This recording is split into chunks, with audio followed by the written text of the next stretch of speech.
Bismillahirrahmanirrahim. Assalamualaikum warahmatullahi wabarakatuh.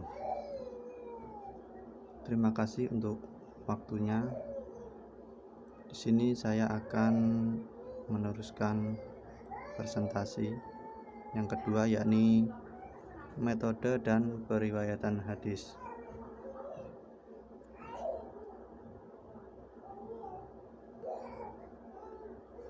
Ada beberapa proses dalam periwayatan hadis. Yang pertama, ini cara penerimaan dan penyampaian hadis.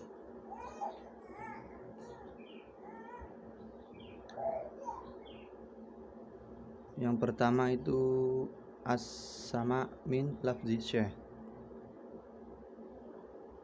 Maksudnya itu mendengar dari perkataan guru. Sebagaimana namanya, metode ini dilakukan dalam bentuk mendengarkan si murid terhadap perkataan gurunya. Kalau istilah pesantren, tradisi ini dinamakan sorogan. Jadi guru membaca, murid kemudian mendengar. Apakah guru tersebut membaca dari bukunya atau dari hafalannya, sama saja. Ataukah si murid mendengar sambil menulis atau tanpa menulis. Kemudian yang kedua, al-qiraah ala syekh. Itu kebalikan dari metode yang pertama. Murid membaca kepada guru,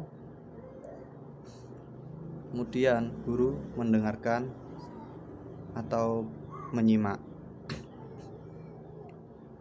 Kalau di pesantren biasa disebut bandongan ya, kalau tidak salah, karena saya juga belum pernah mondok. Yang ketiga itu ada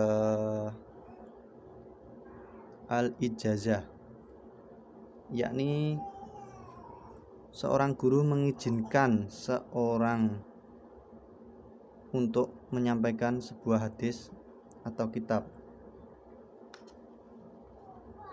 Jadi ijazah itu pemberian izin riwayat. Misalnya ada seorang guru memberikan buku atau kitab kepada muridnya dan mengatakan, ini riwayat saya, ambil buku ini dan riwayatkan kepadaku. Dan atau ijazah itu enggak berupa hanya kitab saja ya, bisa juga ucapan langsung dari sebuah hadis.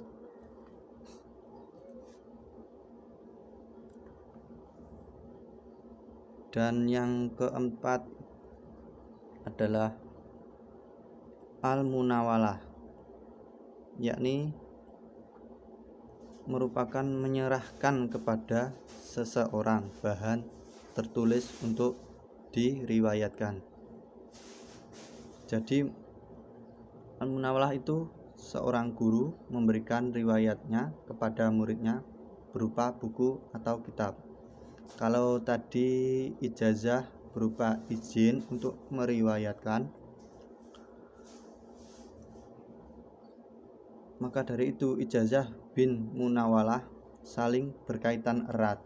Bedanya kalau ijazah itu bisa berupa ucapan lisan langsung oleh guru, sedangkan munawalah berupa materi atau sebuah alat, bahan yang dipakai untuk meriwayatkan sebuah hadis. Yang kelima adalah al-kitabah,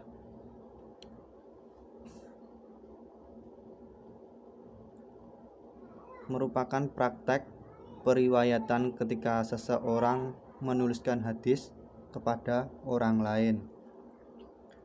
Jadi kitabah itu sebuah penulisan ya. Misalnya gini, teman saya mendengar sebuah hadis dari gurunya, kemudian teman saya menulisnya, ya seperti model pembukuan, intinya seperti itu. Yang keenam adalah al-i'lam, yakni praktek ketika seorang guru mengabarkan kepada muridnya bahwa ia mendengar suatu hadis.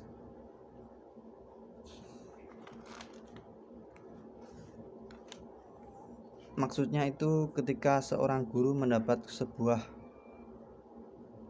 bisa juga ijazah dari gurunya itu dari gurunya, kemudian menyampaikan kepada muridnya, dan proses atau praktek tersebut itu disebut al-i'lam. Kemudian yang ketujuh, al-wasiyah.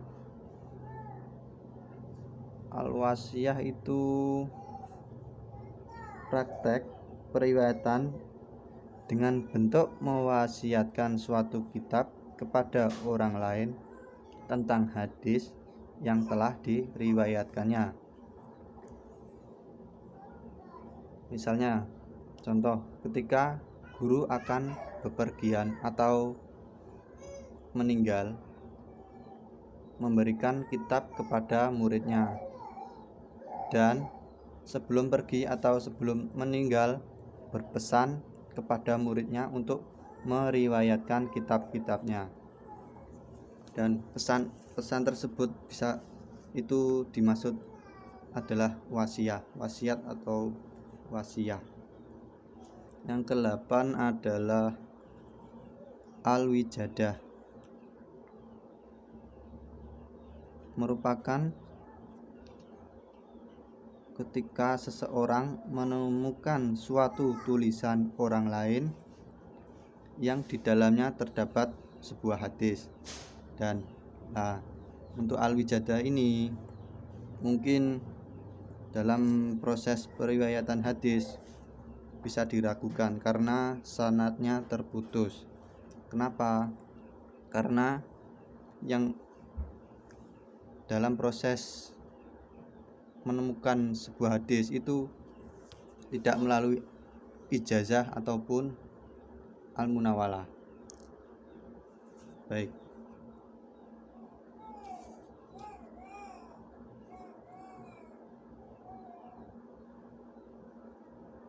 Kemudian untuk syarat periwayatan hadis. Syarat seorang periwayat hadis harus memenuhi keempat syarat ini. Yang pertama adalah beragama Islam.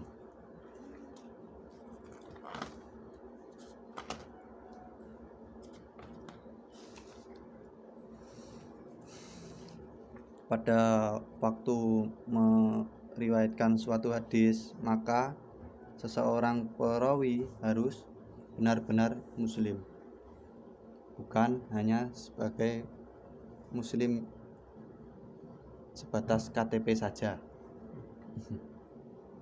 Sebagaimana disebutkan dalam firman Allah dalam Quran surat Al-Hujurat ayat 6 yang berbunyi, Bismillahirrahmanirrahim. Ya ayyuhalladzina amanu in ja'akum fashikum binaba'in fatabayyanu an tusibu qauman bijahalatin fatusbihu ala ma fa'altum nadimin. Yang artinya, hai orang-orang yang beriman, jika datang kepadamu orang fasik membawa suatu berita, maka periksalah dengan teliti, agar kamu tidak menimpakan suatu musibah kepada suatu kaum tanpa mengetahui keadaannya, yang menyebabkan kamu menyesal atas perhatian itu. Yang kedua adalah baligh.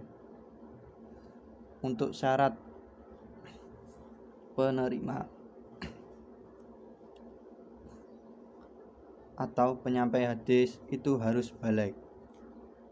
Baligh maksudnya perawinya harus cukup usia ketika ia meriwayatkan hadis, walau penerimanya belum baligh.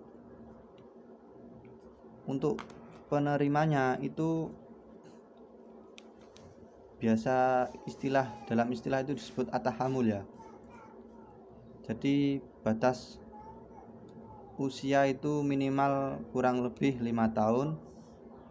Pendapat Al-Hafidz Musa bin Harun, menurutnya pendengaran anak dianggap sah bila bisa membedakan antara sapi dan keledai. Maksudnya adalah tamyiz. Pendapat yang ketiga adalah ukuran tamyiz, yaitu si anak sudah bisa memahami suatu pembicaraan, maka dia disebut mumayyiz, walaupun usianya mungkin bisa disebut di bawah umur 5 tahun. Yang ketiga, al-adalah.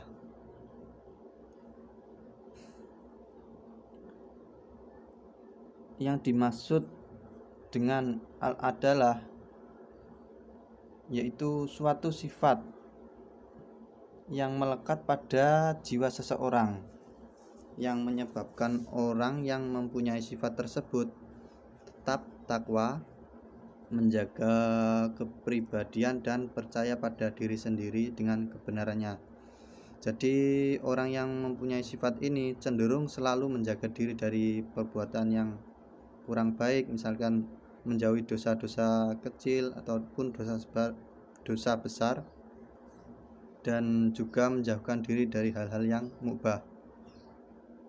Untuk yang keempat, dzabit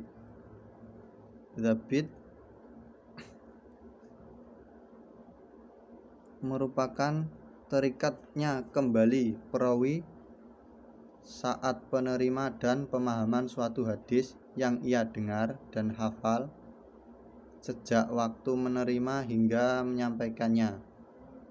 Jadi seorang perawi itu dari segi kapasitas intelektualnya mencakup aspek hafal dengan sempurna hadis yang diriwayatkannya, sehingga ketika menyampaikan suatu hadis kemungkinan tidak terjadi kesalahan sama sekali.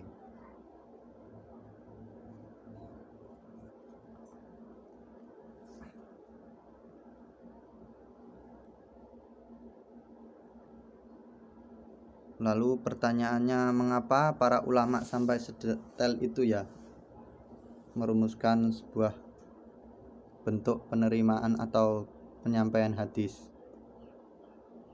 Karena ulama merumuskan detail kecil sigot, tahammul dan ada, karena ingin memastikan sumber sebuah periwayatan. 8 cara yang sudah saya sebutkan tadi memiliki konsekuensi dalam penentuan kualitas hadis yang diriwayatkan. Misalnya kalau sebuah hadis didapatkan seorang langsung mendengar gurunya, maka hadis kemungkinan besar sahih. Namun jika seseorang mendapatkan hadis dari cara al-wijadah, riwayat yang dimiliki tidak bisa didagu dan harus terlebih dahulu diuji kesahihannya.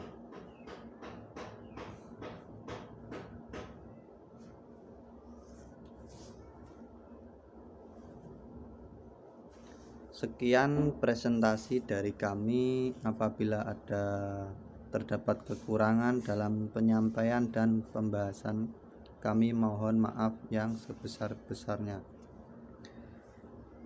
Ihdinas siratal mustaqim. Assalamualaikum warahmatullahi wabarakatuh.